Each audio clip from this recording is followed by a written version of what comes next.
저는 QY라고 합니다. 여러분께 국립제주박물관을 소개하게 되어 매우 기쁩니다. 본격적으로 전시를 보기 전에 잠시 고개를 들어 천장을 봐주십시오. 커다란 그림이 있는데요. 생유리를 이어붙인 스테인드 글라스 작품입니다. 제주를 상징하는 한라산과 제주의 건국신화인 삼성신화, 삼다도를 상징하는 돌, 여자, 바람을 찾아볼 수 있습니다. 앞에 보고 계시는 벼는 갈색곰의 뼈입니다. 갈색곰은 제주보다 훨씬 북쪽에 위치한 유라시아에서만 발견되는 동물로 당시 제주가 섬이 아닌 육지와 연결된 땅이었다는 것을 말해줍니다.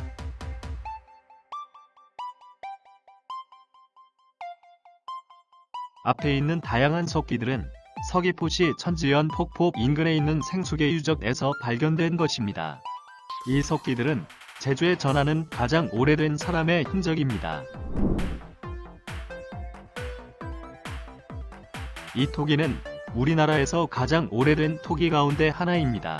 우리나라의 신석기 시대를 대표하는 토기인 빗살무늬 토기보다 이른 시기에 만들어진 것으로 제주도에서만 발견됩니다.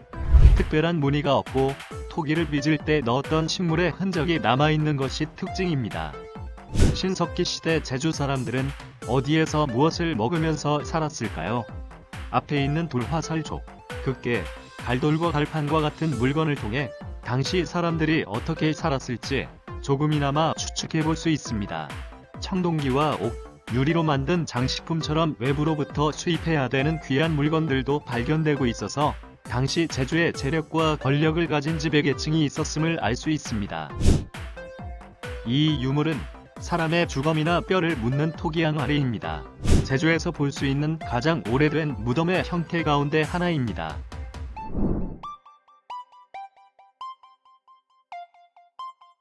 앞에 보시는 동전들은 제주 북부의 산지항에서 발견된 동전들입니다. 이 동전들은 약 2000년 전 중국에서 사용되었던 것으로 당시 한반도 남해안 지역과 중국, 일본 등을 연결하는 무역의 흔적이 제주에도 남았음을 보여주는 중요한 자료입니다.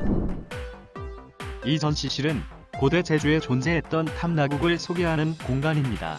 탐나 사람들은 섬이라는 지리적 특성을 이용하여 백제 신라 일본 당 등과 교류하며 활발한 해상 활동을 펼쳤습니다. 앞에 있는 크고 화려한 철검은 제주시 용담동이 탐나시대 무덤터에서 발견된 것입니다.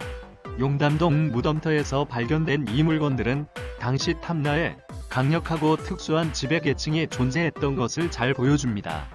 진열장의 가장 오른쪽에 있는 토기들을 봐주십시오. 지금까지 본 토기들에 비해서 표면이 매끄럽고 크기와 모양이 일정한 것을 알 수 있습니다.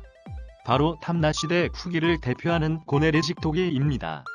단순해 보이지만 토기는 당대의 기술이 집약된 최첨단의 물건이었습니다.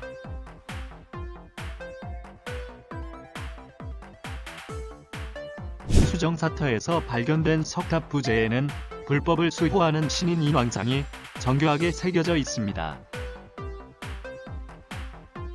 법화사에서 발견된 막세기화에는 봉황과 용무늬가 화려하게 새겨져 있어서 고려시대 제주의 불교 문화를 엿볼 수 있게 합니다.